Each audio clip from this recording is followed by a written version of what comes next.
Bonjour bien-aimé, c'est votre frère Mehdi. C'est encore un plaisir pour moi de partager avec vous. Nous allons commencer un nouveau thème, celui portant sur l'équilibre et la modération. Donc, au travers de ce thème, nous allons cerner, nous allons voir l'importance de vivre une vie équilibrée. Et pourquoi cela est important?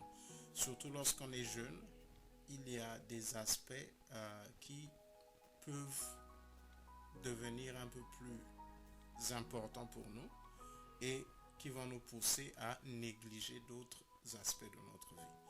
Alors que cela peut causer des problèmes dans certains domaines de la vie. Par exemple, si vous accordez plus d'importance à votre travail, cela peut impacter votre vie familiale, par exemple. Donc, sans plus tarder, en introduction, Ecclésiaste 3, versets 1 et 2. Il y a un temps pour tout, un temps pour toute chose sur les cieux, un temps pour naître et un temps pour mourir, un temps pour planter et un temps pour arracher ce qui a été planté. Alors, nous avons ici une image qui nous donne une illustration du cycle de la vie. Donc, nous voyons que au départ, lorsque nous naissons, nous sommes bébés, ok? Après, nous évoluons, nous passons à ces étapes où nous marchons à quatre pieds, où on nous apprend à nous asseoir et nous passons à cette étape où, voilà, et nous grandissons, nous partons à l'école, nous obtenons les diplômes, nous partons au travail, nous commençons à gagner de l'argent. Ici, on voit qu'on commence à se fatiguer un peu et après, on ne peut plus se mettre debout comme on le veut. À un moment donné, on doit même avoir, pour marcher, il faut avoir de l'assistance ou bien pour se déplacer principalement. Et après, c'est la destinée commune, la mort. Ce que nous pouvons dire, c'est que à chaque étape, il y a des éléments qui sont importants. Par exemple, lorsqu'on est enfant, bébé, ok, la nutrition, ok, une bonne nutrition. Si certains aspects de la nutrition sont négligés, nous avons des problèmes de santé, des problèmes de croissance. À cette étape, par exemple, où nous partons à l'école, l'éducation devient importante. Cela ne veut pas dire que nous n'allons plus nous alimenter. L'alimentation est toujours importante. Nous avons maintenant deux éléments. Nous avons, à partir d'ici, nous avons l'alimentation, l'éducation, la vie familiale aussi, parce que l'enfant doit grandir dans le cadre familial. Arrivé à cette étape, nous commençons à réfléchir. Il n'y a plus que ces trois. Il y a peut-être d'autres aspects qui vont s'ajouter. Nous avons, ici au niveau de l'enfant, je dois aussi ajouter peut-être la vie spirituelle, parce qu'il est important pour les parents d'éduquer les enfants sur le plan spirituel. À cette étape, lorsque nous sommes entre l'adolescence et l'âge adulte, ok, nous avons tous ces aspects, mais nous commençons un peu à réfléchir sur l'avenir. Ok? Et à un moment donné, lorsque nous sommes adultes, nous sommes plus préoccupés par la réussite. Mais la possibilité de réussir lorsque nous sommes adultes dépend de ce que l'on aurait fait étant à cette étape de l'enfance. Mais vous savez qu'à l'étape de l'enfance, nous ne contrôlons pas tout. Ce sont les parents qui contrôlent. Donc, si les parents n'ont pas le temps, par exemple, d'éduquer ou bien d'assister les enfants à avoir une bonne éducation, il y aura des failles ici, là. Ok? Si les parents ne suivent pas les enfants pendant la transition, en fait, ce que j'appelle une transition, pendant l'adolescence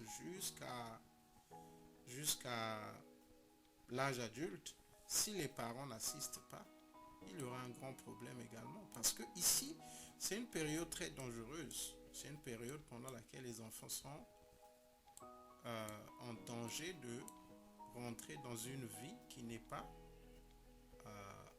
recommandable. Parce que c'est à cette étape que les enfants peuvent être exposés à la drogue, à d'autres choses. Donc, l'importance des parents également.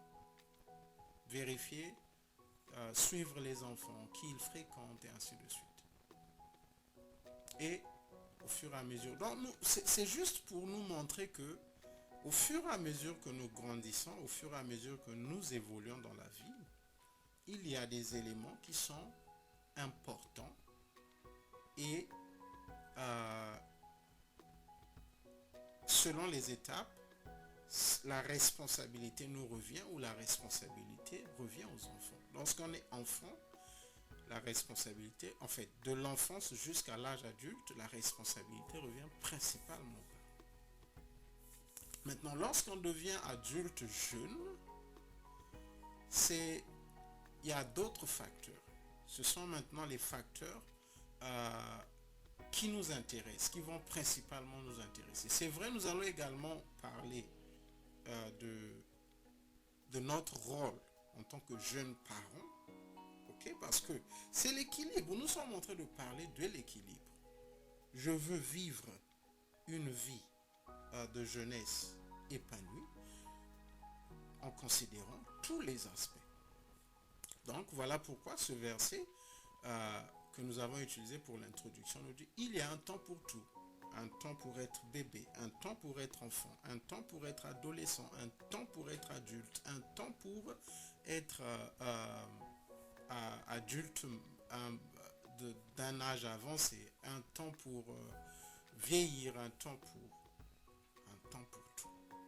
Alors, maintenir une vie équilibrée devient de plus en plus important pour notre vie spirituelle, sociale, professionnelle, alimentaire, sanitaire, éducative.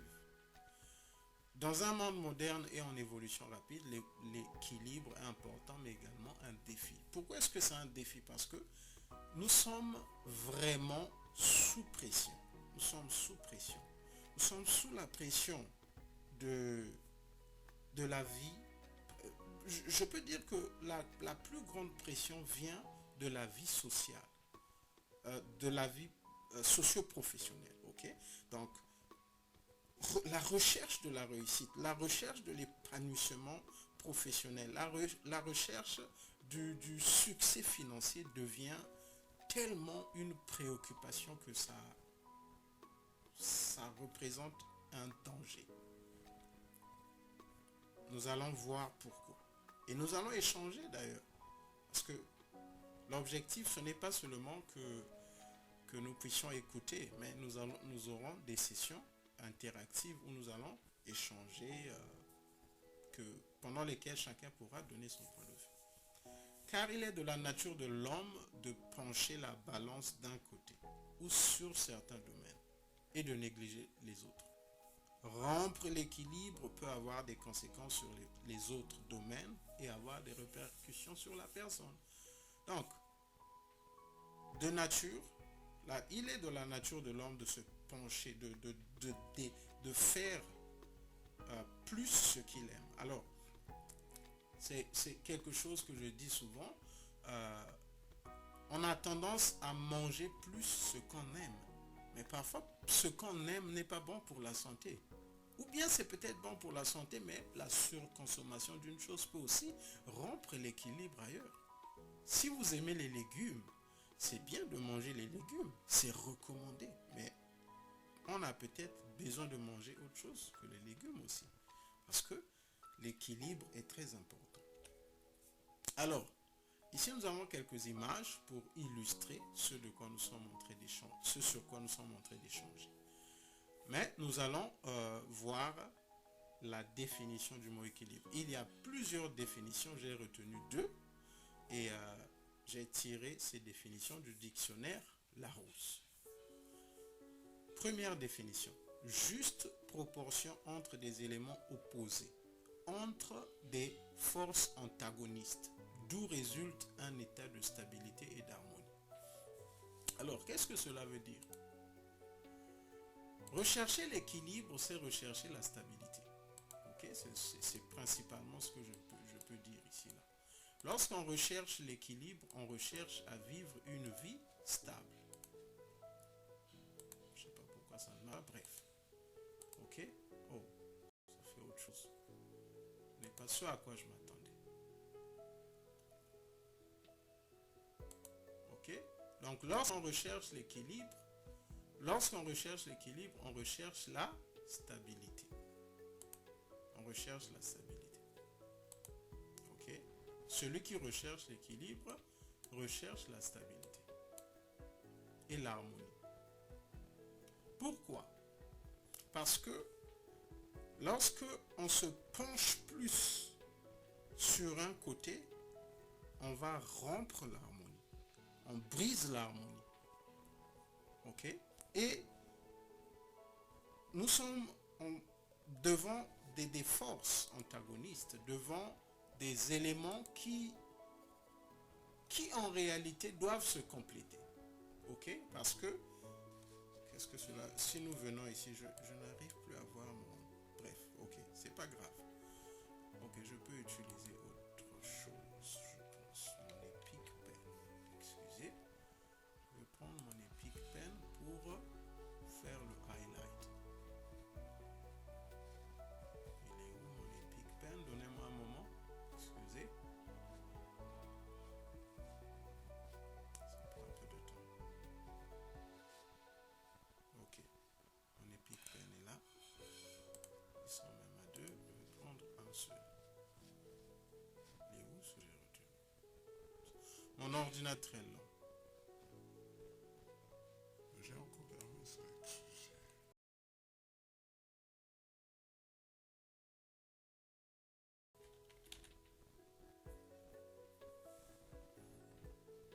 Alors, ce de quoi je veux parler, c'est que ces éléments se complètent. Les éléments de la vie se complètent. Les éléments de la vie ne sont pas normalement isolés. Ces éléments se complètent. Pourquoi? Mon Epic Pen est là. Merci. Alors, si nous venons ici, nous voyons que d'un côté, nous avons la vie personnelle. Ça, c'est un exemple. Et de l'autre côté, ici, nous avons la vie professionnelle. Ok? La vie personnelle, nous avons les amis, la famille, soi-même. Ok? Déjà, dans le soi-même, il y a beaucoup d'éléments. Ok? S'éduquer, vivre une vie spirituelle,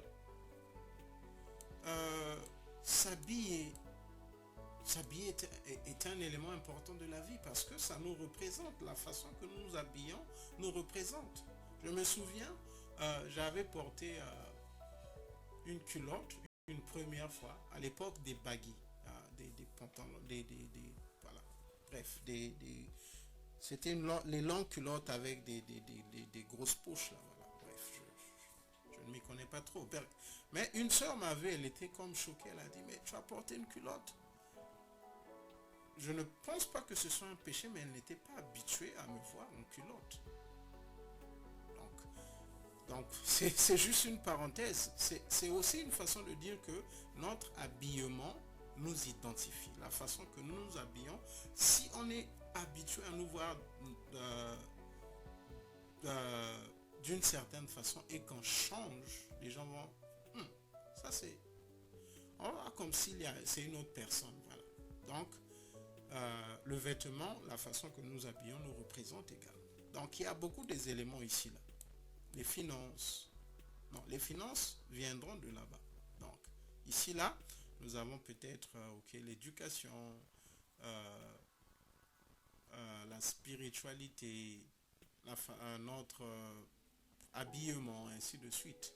Ensuite, nous avons la famille. Nous avons ici la famille notre famille, la famille, ici bon, parlons simplement de la famille en général, bref, pour ne pas compliquer les choses. Et puis nous avons les amis. Donc ce cercle, soi-même, on ne peut pas vivre seulement soi-même. On a besoin de la famille, ok? Que ce soit la famille rapprochée telle que la femme, les enfants, mais on a aussi besoin des cousins, des cousines, tout ce monde.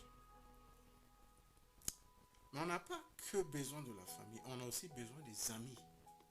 Les amis sont un élément, sont un élément important de notre vie. Donc, voilà pourquoi certains se replient en eux-mêmes. Donc, ceux qui se replient en eux-mêmes rompent l'équilibre. Parce qu'ils n'ont plus le temps pour la famille. Certaines femmes n'ont pas eu le temps de se marier, n'ont pas voulu se marier parce qu'elles ont passé beaucoup de temps à étudier. Okay?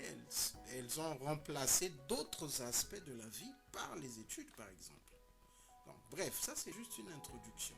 Nous sommes en train de voir les éléments un peu pour comprendre que les divers éléments qui permettent de vivre une vie équilibrée. Et de l'autre côté, du côté de la vie professionnelle, nous avons le travail, la carrière. Bon, pas seulement les deux, parce qu'aujourd'hui nous avons les affaires, si vous faites les affaires, ok, les projets, tout cela, ok, parce que la vie d'aujourd'hui est dynamique. On peut avoir plusieurs projets, un projet avec les amis, un projet comme ceci, donc tout cela. Donc, il y a de ceux qui aiment tellement leur travail qu'ils n'ont plus le temps pour la famille et les amis. Et ils n'ont même pas le temps pour eux-mêmes. Je confesse que je suis peut-être la première personne concernée par cela. Il y a de ceux qui travaillent tellement parfois qu'ils n'ont pas le temps de penser à eux-mêmes. Ok? La carrière est une passion pour certaines personnes. Ok? Bref, deuxième définition, état de quelqu'un, d'un animal qui maîtrise sa position et ses mouvements, qui ne tombe pas. Alors j'ai aimé cette définition. L'équilibre, c'est maîtriser sa position et ses mouvements et ne pas tomber. Donc, remarquez que ici nous avons comme une balance. Si l'équilibre est rompu, cette pierre va tomber. Cette pierre, c'est nous. Cette pierre nous représente. Cette pierre nous représente. Si nous rompons l'équilibre, nous tombons. Alors, il y a un aspect qui est un danger parfois, l'aspect spirituel. Il y a de ceux qui disent qui deviennent tellement spirituels qu'ils oublient tout. Même ceux qui se penchent tellement sur la spiritualité, vous pouvez tomber. Parce que la spiritualité est un élément de la vie, mais pas l'unique élément. Donc, surtout à l'étape des jeunes adultes que nous sommes, nous devons travailler pour faire de telle sorte que nous puissions équilibrer ces éléments. La vie spirituelle est un aspect de la vie, pas l'unique. Donc, nous allons voir tous ces aspects au fur et à mesure, mais je voulais juste préciser cela, que la vie spirituelle n'est pas l'unique élément. Alors,